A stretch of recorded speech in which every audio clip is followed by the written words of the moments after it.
Welcome, curious minds, to the deep dive. Today, we're exploring a country where wine, well, it really feels like it runs through its veins, Portugal. Hmm.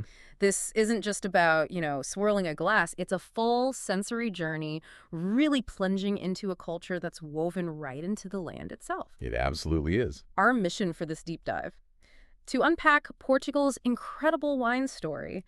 We've sifted through quite a bit of research history, geography, those unique grapes, Right. specific regions.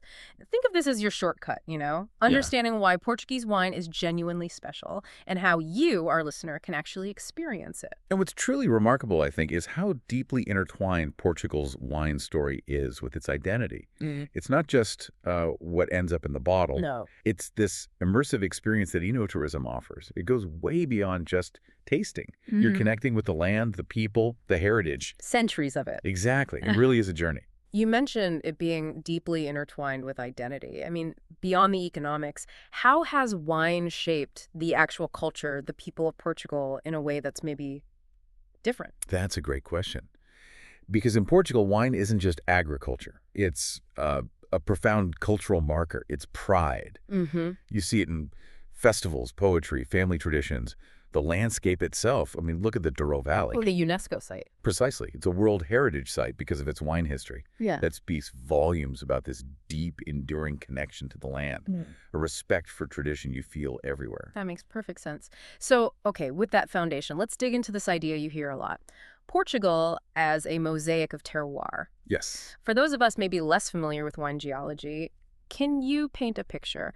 What do these different rocks and climates actually do to the wine? Okay, absolutely. Yeah. Imagine Portugal's geography being influenced by, say, two big forces. Okay. One is the Atlantic, constant cool, fresh air hitting the west coast. Right. The other is the interior heat Mediterranean, continental.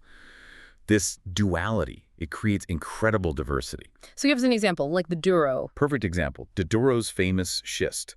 It's that dark, slate-like rock. It soaks up the sun all day, and then, crucially, it slowly releases that heat through the night. Ah, like a radiator. Exactly. That warmth is vital for ripening grapes in those steep, challenging vineyards. It gives the reds that concentration, that power. And what's the flip side? The contrast. We'll contrast that with regions like Tawny and Minho. There you find granite soils. Okay. Granite is much harder crystalline. It doesn't hold heat the same way. So the wines often have more vibrant acidity, more freshness, great for crisp whites. So it's like completely different wine personalities depending on the ground beneath the vines. Pretty much, yeah. Yeah. Dictated by these fundamental geological differences. And this mosaic, it's not new, right?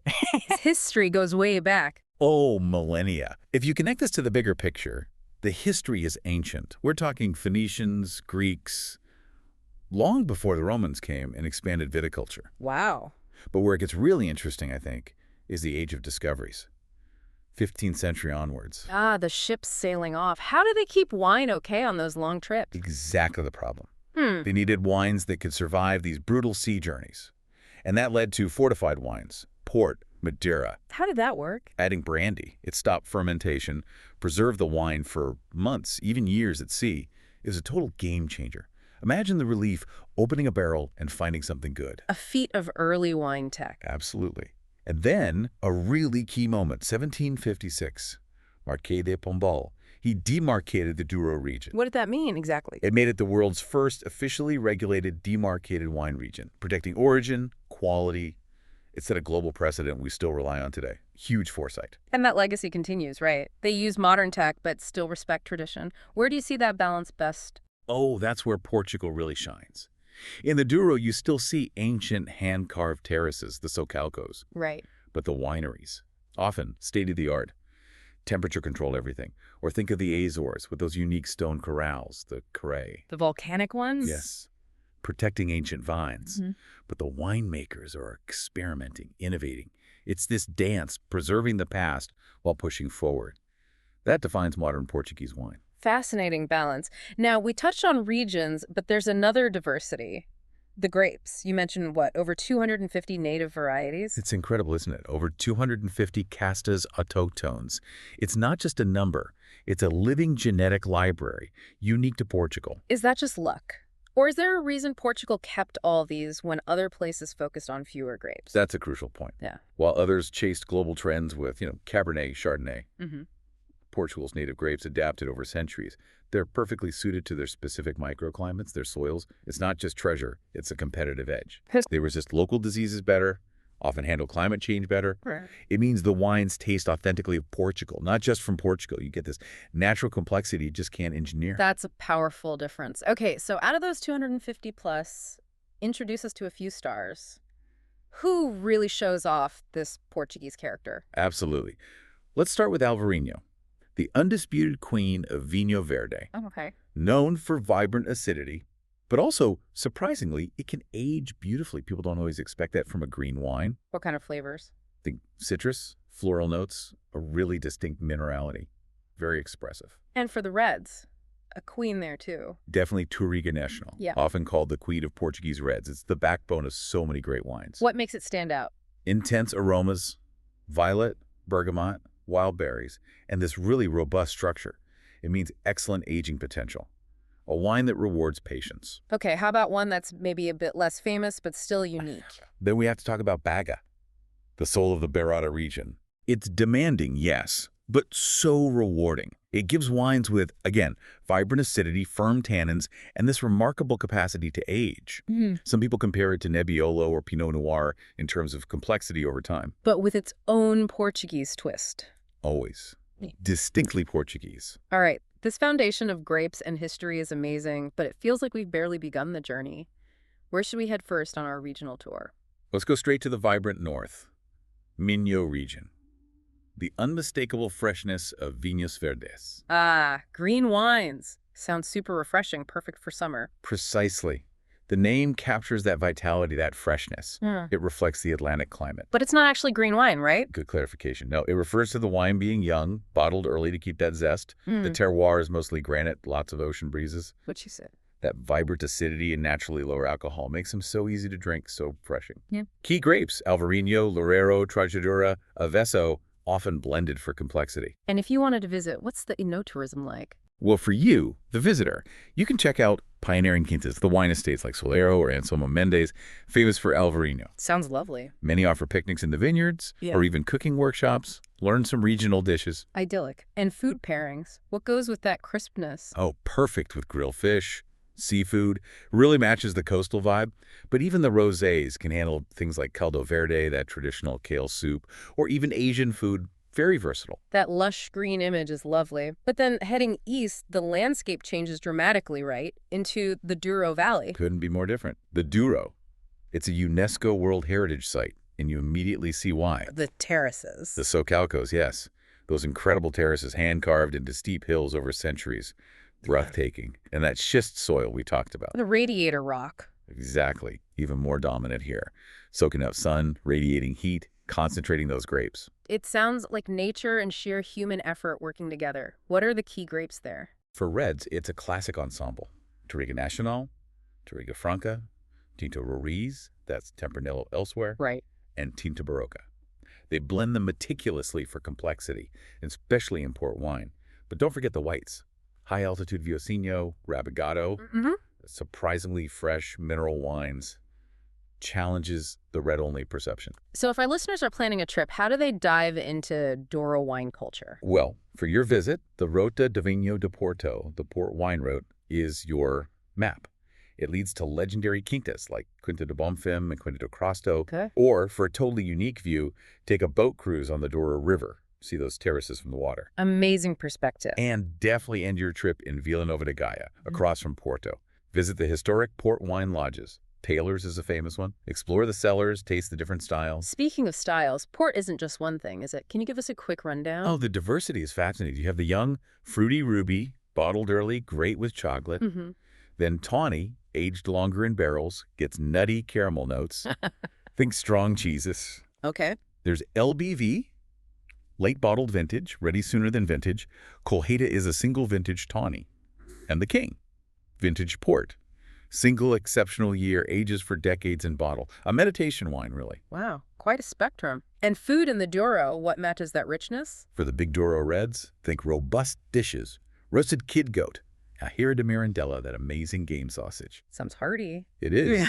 For the whites, maybe fatty fish or poultry works well. Okay, let's move inland a bit. Central regions. Barada, that's the home of Baga, right?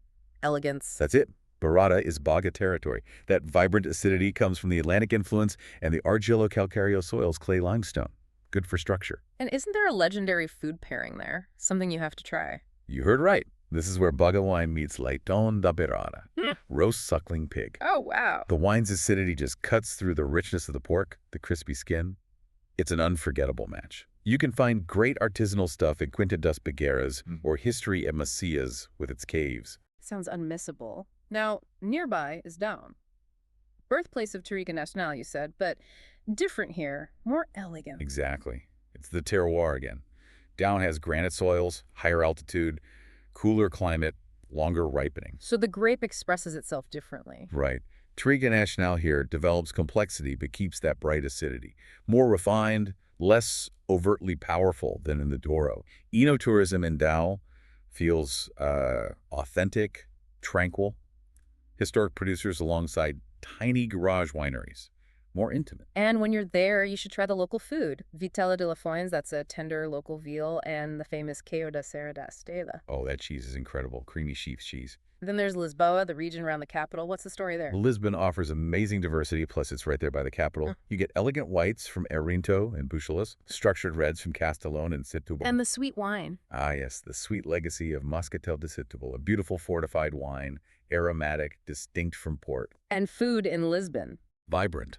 Sardinhas asadas, grilled sardines with a crisp white, perfect. Queijo de Seitão, another amazing soft sheep's cheese. And, of course, Pastéis de Belém. you have to. Those custard tarts, especially with a glass of Moscatel de Setúbal. Divine combination, truly. Okay, journeying south now. Alentejo, sun, heat, big wines. Is that the picture? Pretty much sums it up. It's this vast ocean of vineyards under a hot sun, but the nights get surprisingly cool. That contrast is key, I bet. Crucial. Helps keep acidity in the grapes. Whites, look for Antão Vaz, Arinto. Reds, Trincadeira, Aragones Tempranillo again, and Alicante Bouschet often feature. And visiting Alentejo, what are the options? Huge range. Luxurious estates like Cordado do Esperão or L&D vineyards. They have suites with retractable roofs. Wow. Or really authentic small family places for a more personal feel. And the food matches the robust wines, I assume. Absolutely. Porco Preto, the amazing black pork. Migas, that savory bread dish. Assorda Alentejana, garlic bread soup. Hearty, flavorful food for hearty wines. Then further south, the Algarve.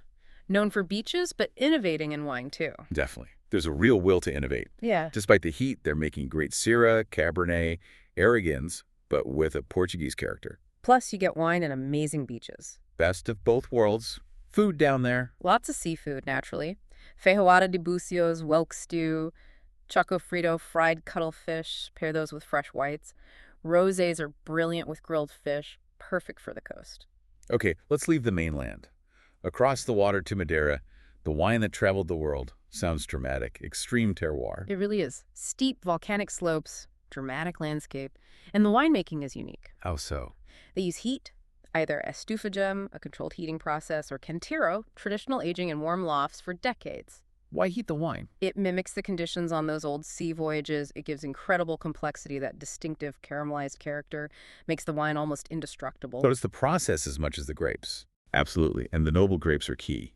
Cercial dry, Brello, medium dry, Bowl, medium sweet, Malvasia, sweet. Each gives a different style, from dry aperitifs to rich dessert wines. Imagine tasting a 100-year-old Madeira at Blandy's Wine Lodge in Funchal. Liquid history. Truly, a relic in a glass. And finally, even further out, the Azores. Yeah. Vines from volcanic rock. It's otherworldly. Famous for the carré. These low, dry stone walls protecting individual vines. The wall. From the constant wind, the salt spray. Plus, the dark volcanic rock radiates heat back onto the vines. Pico Island's vineyard landscape is UNESCO listed for this. Incredible ingenuity. And the grapes reflect this. Totally. Verdelho, Arinto dos Açores, Terrantes do Pico. They have these saline notes, a really sharp acidity, intense minerality. It's the volcano in the ocean in the glass. Yeah. Wines that scream their origin. Okay, wow, what a tour. So bringing it all together, if someone's now totally inspired and wants to plan a Portuguese wine trip, what are your top practical tips? Well, timing is good to consider. Spring, maybe April, May, or autumn, September, October, you usually have the best weather. Right. But the vindima, the harvest, Yeah. in September, October. That's the most vibrant, most authentic experience. Some quintas even let you join in the grape treading. Really? Stomping grapes? Yeah, I've done it. It's unforgettable. A very direct way to connect with the process. How about getting around? Especially with winery visits. Renting a car gives you freedom, lets you find hidden gems, but you absolutely have to be mindful of Portugal's strict drink driving laws. Very important. Good point. Alternative. Specialized tours with a driver. More relaxing, maybe more immersive, as you don't have to worry about navigating or tasting limits. And where to stay? I'd recommend looking for quintas or adegas wineries that offer accommodation.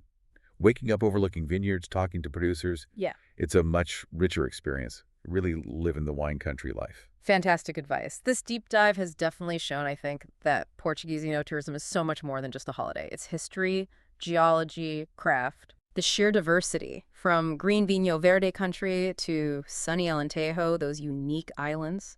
Each place offers its own distinct taste of Portugal. And ultimately, what's really remarkable about Portuguese wine isn't just the taste, is it? It's the story. Human resilience, connection to the land, centuries of it. Yeah. Every bottle really is a testament to both tradition and innovation. So the question for you, the listener, is, how will your next glass of Portuguese wine taste now that you know a bit more of its story? A great question to end on. Go on, explore for yourself, discover this unique world. We promise it's an experience you won't soon forget.